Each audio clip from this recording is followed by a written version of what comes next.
My sister actually lives in Medicine Hat.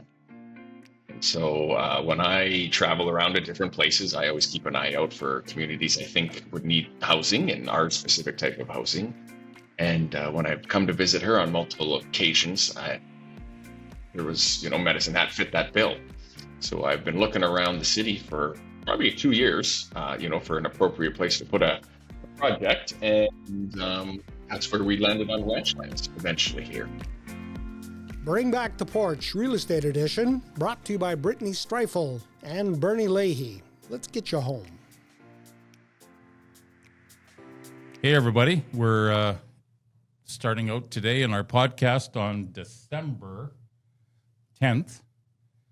And this is our first podcast on a project that we're doing in Ranchlands that is a very exciting project. And today we have with us the owner of Span West Construction. Is that right, Josh? Yep. Span West Building Corporation is the official name, but Span West Construction is easier to remember. Okay. It has a good sound. And Josh Remai is here with us. He's in Saskatoon, and Josh is the owner of Span West.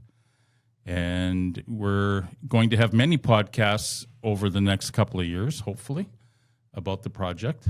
And the project is two 24-unit condominiums. And we're having a information night at Reflections Reception Center behind Cook's Funeral Home on Monday evening from 5 o'clock to 7:30 or so. And Josh will be presenting and talking about what he's going to provide us in Medicine Hat. So, Josh, welcome. Just let us know a little bit about you and why you picked a great city like Medicine Hat to do this project. Yeah, sure. Well, my first question is, I don't have a presentation that's going to last 2 hours, Bernie, if we start at 5 and go till 7:30. Oh, no, we got treats. Okay, there's treats too. Very good. All right, excellent. That's great. So Medicine Hat, yeah. So I guess our company has been building multifamily projects for the most part in Western Canada. My dad started the company in 1984, and we built more than 140 projects over Western Canada. And my sister actually lives in Medicine Hat. And so when I travel around to different places, I always keep an eye out for communities I think would need housing and our specific type of housing. And when I've come to visit her on multiple occasions, Medicine Hat fit that bill. So I've been looking around the city for probably 2 years, for an appropriate place to put a project. And that's where we landed on Ranchlands eventually here. And so I always enjoy coming to the city and spending some time there. And I've been to the pool and the golf course and all the things, of course, because my niece and nephew are there as well. And it's great. And so I'm pretty excited to be able to do the project in Medicine Hat. And I was able to reduce our out-of-town hotel budget for myself because my sister said I could stay in her basement. and all the guys that are going to build the place can stay at her basement. Yeah, that's right. They've already asked if they can pull a trailer into her front yard, which she said she thought was okay, and the kids thought was okay, but her husband has some reservations. Yeah, he's not going for that. Yeah.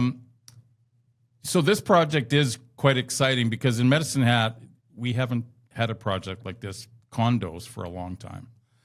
And we had condos that are up above where Ranchlands is. But I think the last condo built there was, maybe 10 years ago. So this is exciting for people. And I think we're going to see that people are going to want to buy into this project. Yeah. We've had, without even advertising, this is actually the first. We put out some stuff on Monday in the paper and on Facebook, and we've had some pretty good response already.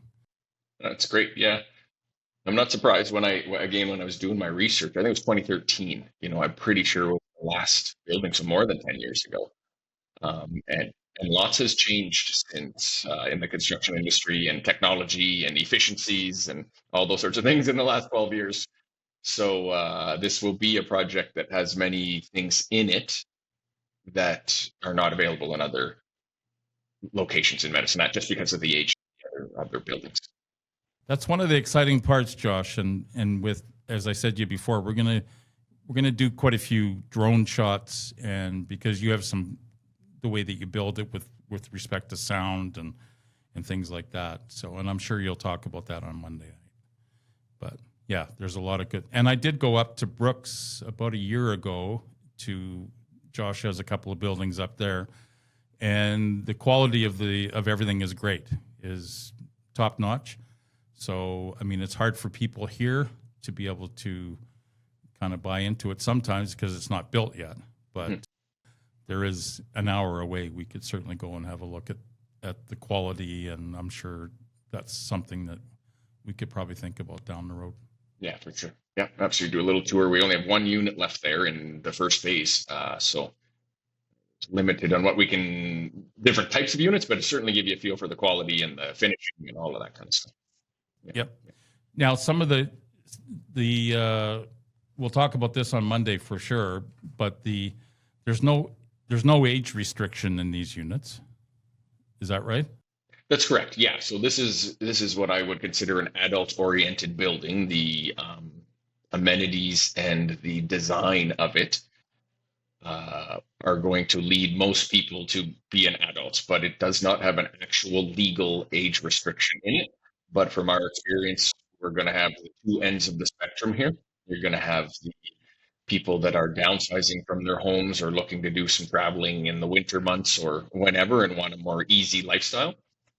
So we're talking 50 and over likely. And then, we may get one or two young professionals. So a teacher, that would like the security and safety again of the building.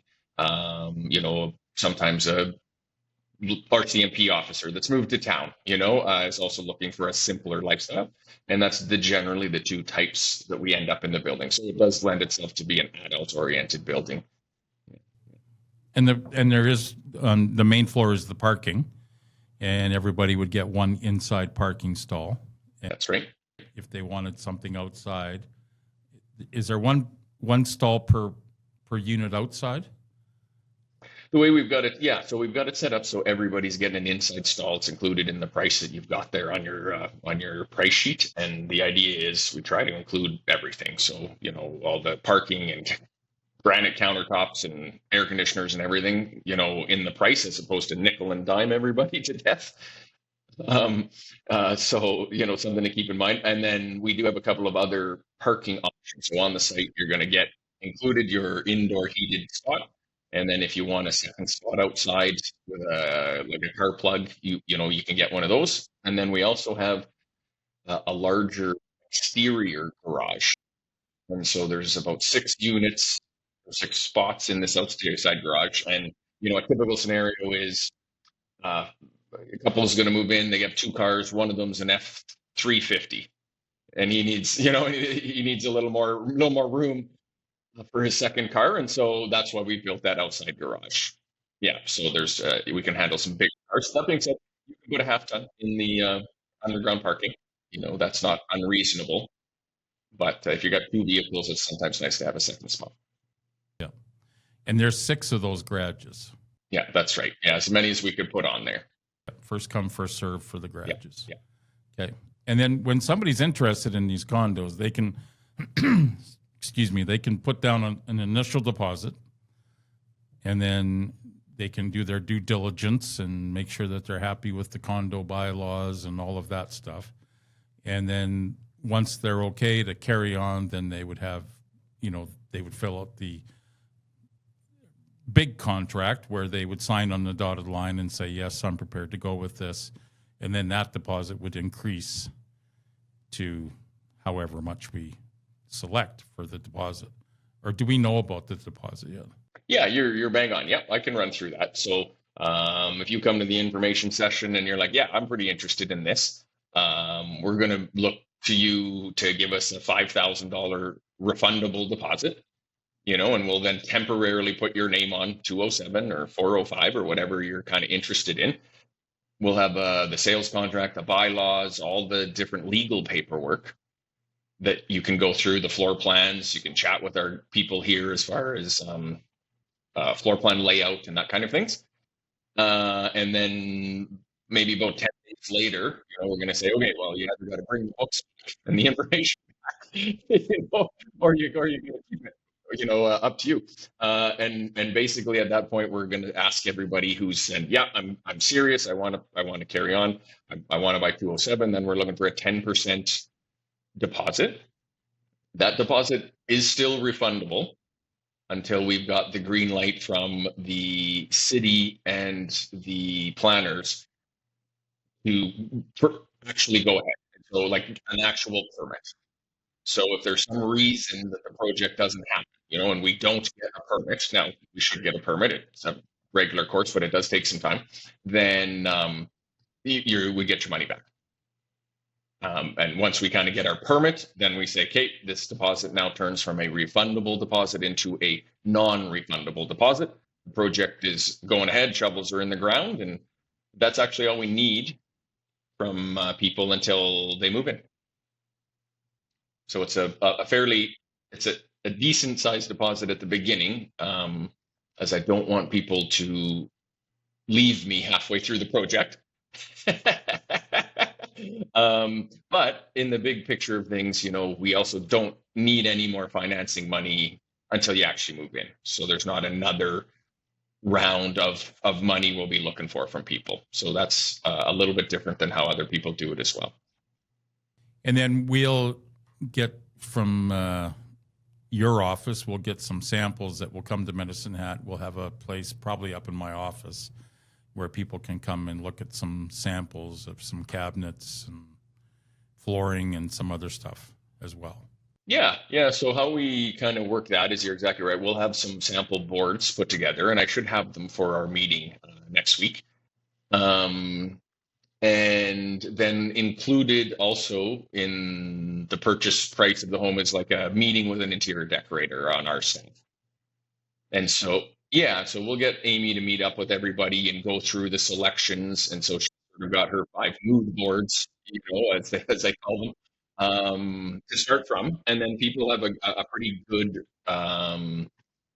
choice of what their selections are. And Amy can be there to help as much or as little as somebody might like. So if you know what you want, great. Or you want to bounce some ideas off of an actual trained designer, then we have that as part of this. And from the time that you put a shovel in the ground to the time they move in is usually 14 to 18 months? Better not be 18. Okay. So we're going to say 14. So let's call it 13 to 15, something along those lines. But 14 is what we usually promise people. Okay. Yeah.